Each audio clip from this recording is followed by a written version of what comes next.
தெரிஞ்சு எங்க மதத்தினர் நிறைய பேர் உங்க மதத்துக்கு மாறி இருக்காங்க சார். எடுத்துக்காட்டி ஏஆர் ரகுமான், அவர் பிறப்பால ஒரு இந்து, ஆனா முஸ்லீமா மாறிட்டாரு. என்னோட கேள்வி என்னன்னா, உங்க மதத்துல மதம் மாறுவதற்கு இடம் இருக்கிறதா இல்லையா சார்? ஏன்னா உங்க மதத்துல யாரும் அப்படி மாறினது இல்ல. எங்க மதத்திலிருந்து உங்க மதத்துக்கு நிறைய பேர் மாறி இருக்கிறார்கள். உங்க மதத்திலிருந்து எங்க மதத்துக்கு மாறுவதற்கு இடம் இருக்குதா கேட்கிறார். அதாவது இடம் இருக்குதா என்று சொன்னால், ஒவ்வொரு மனிதனாகட்டும், ஒரு சமுதாயமாகட்டும், ஒரு குடும்பமாகட்டும், ஒரு மதமாகட்டும், அவங்களுடைய விருப்பம் எப்படி இருக்கும்னு கேட்டா, நம்ம மதத்துல தான் இருக்கணும். இந்து மதம் நினைக்கும் எல்லாருமே இந்த மதத்தை விட்டு போகக்கூடாது, எல்லாரும் போங்கன்னு மதத்தில் எழுதி வைக்க மாட்டாங்க. இந்து மதத்து புஸ்தகத்தை பார்த்தாலும் இந்துவா தான் இருக்கணும்னு தான் இந்து மதம் விரும்பும். இஸ்லாம் மதம் எதை விரும்பும் என்றால், நீங்கள் முஸ்லிமா தான் இருக்கணும் என்றுதான் இஸ்லாம் மதம் விரும்பும். கிறிஸ்துவ மதம் எதை விரும்பும் என்றால், நீங்கள் கிறிஸ்துவராக தான் இருக்க வேண்டும், அப்படிதான் எல்லா மதமும் விரும்பும்.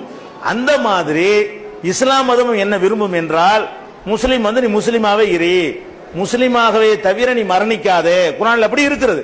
இதுல மறைச்செல்லாம் பேச வேண்டியதில்லை, என்ன இருக்குது அதை சொல்றோம். குர்ஆன்ல என்ன இருக்குன்னு கேட்டா, வலா தமூதுன்ன இல்லா வ அன்தும் முஸ்லிமூன், நீங்கள் முஸ்லிம்களாகவே தவிர நீங்கள் மரணிக்காதீர்கள், சாவுற வரைக்கும் முஸ்லிமா இருங்க, இப்படிதான் அறிவுரை இருக்கிறது. ஆனால் இதெல்லாம் அறிவுரை என்கிற அளவில் தான் இருக்க வேண்டும், ஆர்டர் அளவில் இருக்கக்கூடாது. இஸ்லாம் அறிவுரை சொல்லிடுது. அறிவுரை சொன்ன பிறகு ஒரு இஸ்லாமிய நாடு, ஒரு முஸ்லிமா இருக்கக்கூடியவர் இஸ்லாத்தை விட்டு வெளியே மாறிவிட்டார், அந்த அரசாங்கம் அவர் ஏதாவது பண்ண மாட்டா? பண்ணாது. அரசாங்கம் என்ன செய்யாத, அவரை தண்டிக்க கூடாது, அவருடைய ரைட் அது. விரும்பி ஏற்றுக்கொண்டால் இதான்ப்பா உனக்கு நல்லது, இதுல இருக்கிறதா உனக்கு சிறந்ததுன்னு சொல்லி இந்து மதத்துக்காரங்க அவங்க மக்களுக்கு சொல்லணும், கிறிஸ்தவ மதத்துக்காரங்க அவங்க மக்களுக்கு சொல்லுவாங்க. முஸ்லீம்ல உள்ளவங்க என்ன செய்வாங்க, நீ ஏப்பா விடுற, இதான் நம்ம மதம், உலகாலம் கடைப்பிடிச்சிட்டு இருக்க, நல்ல கொள்கைலாம் இருக்குது என்று நம்ம சொல்லுவோம். அப்ப என்கிட்ட வந்தா நான் அதான் சொல்லுவேன், உங்கள்கிட்ட வந்தா நீங்க அதான் சொல்லுவீங்க, உங்க மதத்தான் சொல்லுவீங்க. அந்த அளவுக்கு நமக்கு ரைட் இருக்கிறது. அதெல்லாம் முடியாது, நான் போகத்தான் போறேன் என்று போனார்களேயானால், அவர்களை அடிக்கிறதும், அவங்கள விரட்டுறதும், அவங்கள கொலை செய்யறதும், அவங்களுக்கு எதிராக நடவடிக்கை எடுக்கிறதும், இந்த மாதிரி எடுக்கணுமா என்றால் அது எடுக்கக்கூடாது. எங்க மார்க்கத்தில் என்ன சொல்லப்பட்டிருக்குன்னா, அந்த ஏற்கனவே சொன்னல, இந்த மார்க்கத்தில் நிர்பந்தம் இல்லை, வரக்கூடியவனுக்கு நிர்பந்தம் இல்லை, இருக்கிறவனுக்கு விரும்புனா இரி, லா இக்ராஹ ஃபித்தீன், இந்த மார்க்கத்தில் எந்த விதமான வற்புறுத்தலும் இல்லை. கத்த பையன ருசுது மினல் கையி, நேர்வழி இது தவறான வழி இது என்று தெளிவுபடுத்தி விட்டோம், பிடிச்சா ஏறி பிடிக்காட்டி போயிட்டே ஏறி என்றுதான் இந்த மார்க்கம் என்ன செய்து சொல்கிறது. அவருக்கு இறைவன்ட்ட மறுமையில் அவர் குற்றவாளி ஆவார் என்று தான் சொல்லுவோமே தவிர, உலகத்தில் அவருக்கு உரிய அந்த உரிமை என்ன செய்ய மாட்டோம். ஒரு இஸ்லாமிய சமூகமோ, இஸ்லாமிய அரசோ, ஒரு இஸ்லாமிய கூட்டமைப்போ, ஒரு கட்சியோ, ஒரு சங்கமோ பறிக்காது.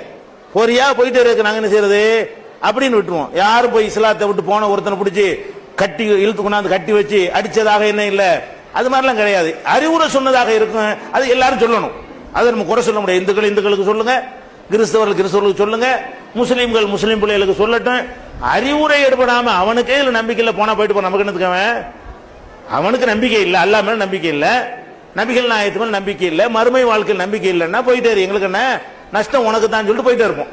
இதுதானே தவிர ஆசை என்னவென்றால், எல்லா மதத்தவருக்கும் ஆசைப்படுவது போல இஸ்லாமும் அப்படித்தான் ஆசைப்படுகிறது. ஆனா என்ன ஒரு கேள்வி அவர் கேட்கிறாருன்னா, இங்கேருந்து நிறைய வர்றாங்க, அங்கிருந்து வரமாட்டேங்கிறாங்களேன்னு அவர் கேட்கிறார். அதான் முக்கியமானது. இப்ப நாங்க எல்லா முஸ்லீமும் வந்த ஆளுக்கு தான் நிறைய வர்றாங்கன்னு இல்ல, அனைவருமே இந்தியாவில் இருக்க 20 கோடி முஸ்லீம்களும் யார் தான் நாங்க, அது முஸ்லீமாக பிறந்தவர்கள் கிடையாது, நபிகள் நாயகத்தினுடைய வம்சாவளி கிடையாது, அரபு நாட்டிலிருந்து நாங்க இறக்குமதி ஆனவர்களும் கிடையாது. எங்களை எடுத்தா 4, 5, 10, 15 தலைமுறைக்கு முன்னாடி போனீங்கன்னா எல்லாம் இந்துக்களா தான் இருந்தாங்க, அதெல்லாம் மறுக்க இயலாது. நாங்க எல்லாருமே ஒருத்தர் 5 தலைமுறைக்கு முன்னாடி இந்துவா இருந்திருப்பாரு, ஒருத்தர் 10 தலைமுறைக்கு முன்னாடி இந்துவா இருந்திருப்பாரு, ஒருத்தர் 2 தலைமுறைக்கு முன்னாடி இருந்திருப்பாரு.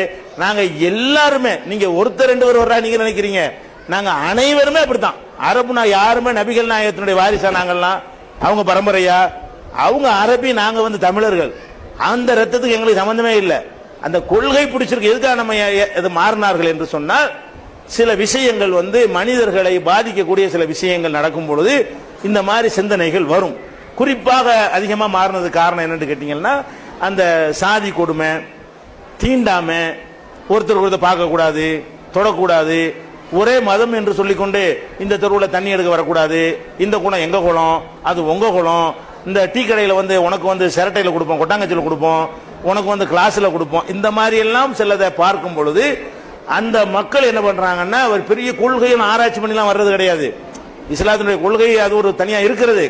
வரக்கூடிய அத்தனை பேர் கொள்கை அடிப்படையில் வரமா என்ன பார்ப்பாங்க, எப்படி நம்மளை கூட தெருவில் நடக்க விட மாட்டேங்கிறாங்க, ஒரே மதம்ங்கிறாங்க, தண்ணி கூட குடிக்க விட மாட்டேங்கிறாங்க, செத்து போன பணத்தை கூட கொண்டு போக விட மாட்டேங்கிறாங்க, இவங்க ஒரு தட்டில் உட்காந்து ஒன்னா சாப்பிட சொல்றாங்க, இது நல்லா இருக்கு. இதுதான் அப்ப என்னன்னு கேட்டா நீங்க அந்த அதெல்லாம் மாறிடுச்சுன்னு சொன்னா நீங்க சொல்லக்கூடியது வராம இருக்கும்.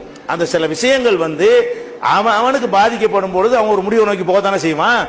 ஒரு மனிதன் பாதிக்கப்பட்டு ஒரு முடிவை நோக்கி போறான்னு சொன்னா அதற்குரிய காரணங்களை அவங்க வந்து கண்டுகொள்ளாமல் இருக்கிறார்கள், களையாமல் இருக்கிற காரணத்தினால என்ன செய்யுது இது நடக்கிறதே தவிர இது மதத்தினுடைய ஒரு போதனை. நாங்க இஸ்லாத்துல வந்து ஊரா வந்து இஸ்லாத்துக்கு வந்திருக்கேன்னு கூப்பிட்டா எல்லாரும் வர்றாங்க. அது கிறிஸ்துவர்களாக கொஞ்சம் கொஞ்சம் இப்படி பண்றாங்க, நாங்க பண்றது கிடையாது. முஸ்லீம்கள் யாரும் என்ன செய்யறதில்ல, ஒரு ஊரா போய் எல்லாரும் வாங்க இஸ்லாத்துக்கு வாங்க நாங்க கூப்பிட செய்யறோம். அவங்கவுங்களா தான் வர்றாங்க. எதனால வர்றாங்க, அந்த சூழ்நிலைகள் உருவாக்கப்படும் பொழுது நமக்கு சமத்துவம் கிடைக்க மாட்டேங்குது, பேசாம இது வேணாம், சமத்துவம் இருக்கிற இடத்துக்கு போயிடுவோம்.